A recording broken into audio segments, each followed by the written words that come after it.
professor, tudo bem? Estamos juntos aqui mais uma vez. Eu venho hoje trazer uma dinâmica para vocês, lá da nossa lição 5, com o gênero textual lenda. Bom, lenda é uma narrativa, né? E aqui eu sugiro que você trabalhe com ele as lendas mais especificamente do folclore brasileiro, para a gente valorizar a nossa cultura. Lá no material, ele já conheceu e se aprimorou sobre a lenda, sobre as características desse gênero narrativo. Ele fez leitura também sobre lenda. Mas aqui, para essa atividade, para essa dinâmica, a minha sugestão é que você trabalhe o folclore brasileiro, que muitos deles já conhecem as histórias. Talvez outros vão conhecer agora, né? E ele pode até aprimorar. Converse com a turma. Então, eles já sabem o que é lenda, mas retome com eles. O que é uma lenda? E aí escute o que eles têm para falar e vá ali sugerindo, ajustando conforme a resposta deles. Quais lendas do folclore brasileiro eles conhecem? Então aqui, né, a gente espera que eles tragam algumas informações como, né, Boitatá, o Boto Cor-de-Rosa, Saci Pererê, né, o Curupira. Então, ele vai trazer algumas lendas ali, mas é interessante que você complemente, que você fale também de outras lendas, né? Quais personagens folclóricos são os favoritos? Pergunte para eles, né? De todas essas lendas, quais são os personagens que mais te chamam a atenção e por quê? Deixa ele contar. E explique que a lenda vai misturar realidade e fantasia, né? E que é do imaginário popular. E que a lenda, né, ela pode até ter mudanças ali no meio dela, porque o que acontece? Uma pessoa conta, outra pessoa conta e passa para outra pessoa, até de geração em geração pode mudar o estilo da lenda. Certo? Muito bem. Então, faça a leitura das lendas, né? Pergunta para eles se eles conhecem, quais conhecem, e é interessante que você traga as lendas para eles, né? Seja através de um livro, ou seja através de slides, se você tiver essa possibilidade lá na sua escola, ou até pode ser algumas folhas que você imprima e aí faça a leitura ali junto com eles, né? Então, distribua trechos curtos ou conte oralmente essas lendas.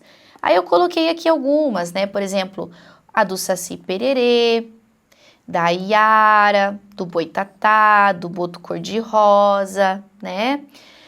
Pode ser também da Mula Sem Cabeça, né? E assim você vai aprofundando com eles, né, essas lendas. Ok. Então, depois de fazer a leitura, eles vão expressar ali o que eles sentem, né, o que eles imaginam sobre cada história. Aí, o que você vai fazer, professor? Você vai pedir que os alunos identifiquem quem são os personagens nessas lendas, né? Então tá, leu lá a história do Saci Pererê, por exemplo. Quem é o personagem? Onde passa a história do Saci Pererê, por exemplo? Quais são os elementos mágicos desse personagem, né? Que aqui, então, a gente reforça essa coisa do imaginário, né? Junto com uma pessoa, porque o Saci Pererê é um menino, né? Então, ele tá ali na história, mas ele faz coisas mágicas, né? São lendas que têm invenções ali no meio. Então, eu faço para ele identificar. O que você vai fazer depois, professor? Dividir a turma em 4 ou 5 alunos. Então, faça grupos. Cada grupo vai escolher uma dessas lendas que você trouxe ali anteriormente. Então, ele escolhe lá a lenda, ou até mesmo você pode dar uma lenda para cada grupo para ficar mais organizado. E aí eles vão fazer uma releitura criativa. Então, olha que interessante. Eles vão fazer um novo final da história, tá? Então, eles podem mudar o final ali. E juntos eles vão pensar, então, como que vai finalizar lá a história, por exemplo, do Boitatá, né? Vai finalizar diferente. E que maneira diferente é essa? Então, eles vão ter que trabalhar ali com criatividade, né? E contar, né? Vai ter que narrar isso. Eles podem acrescentar novos personagens, é uma sugestão que você pode dar para eles. Eles podem também transportar a lenda para outro cenário, né? Então, por exemplo, e se o Saci vivesse na cidade e não no interior? Quais seriam, né, as brincadeiras que o Saci faria na cidade, ao invés de ser no sítio, né, num espaço do interior? Ou, de repente, né, ele poderia pensar ali, o boitatá, né, num lugar específico. O boitatá, ele só aparece em parques, por exemplo, né? Por que ele tá só em parques?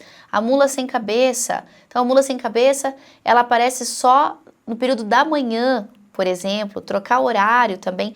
Então, que ele faça uma releitura, né? E uma releitura criativa. Peça para eles pensarem em coisas diferentes. E aí, como eles estão em grupos, é interessante porque eles vão trocar ideias e tem que ter ali também uma maneira de cada um poder colocar um pouquinho da sua ideia e montar uma única história. Então, eles têm que ter paciência, cuidado com o colega para poder ter essa troca, certo? Cada grupo deve escrever a nova versão em folha ou cartolina, né? Então, é legal fazer na folha ou cartolina, até para que depois você possa, professor, expor essas histórias, né?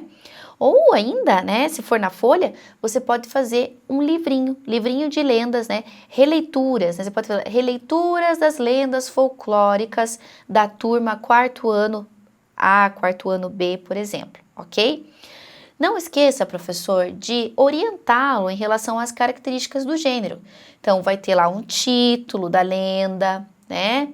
Então, ele não vai colocar, por exemplo, a mula sem cabeça, né? Se ele mudar o lugar, ele tem que colocar os detalhes, né? As especificidades. Então, a mula sem cabeça no parque, por exemplo. Então, peça para ele ser criativo no título.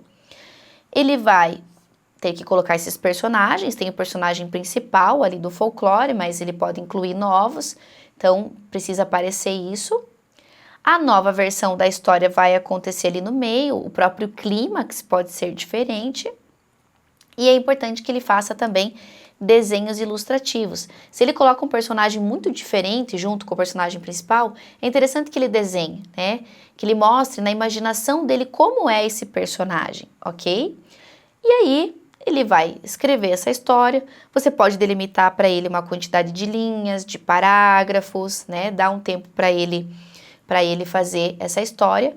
No final, eles vão entregar para você, professor, e aí você pode colocar ou no mural, ou você pode, de repente, criar esse livrinho, né? Que eu acho interessante, que vira um livrinho da turma. E assim, eles colocam em prática, efetivamente, o que eles aprenderam sobre o gênero textual lenda.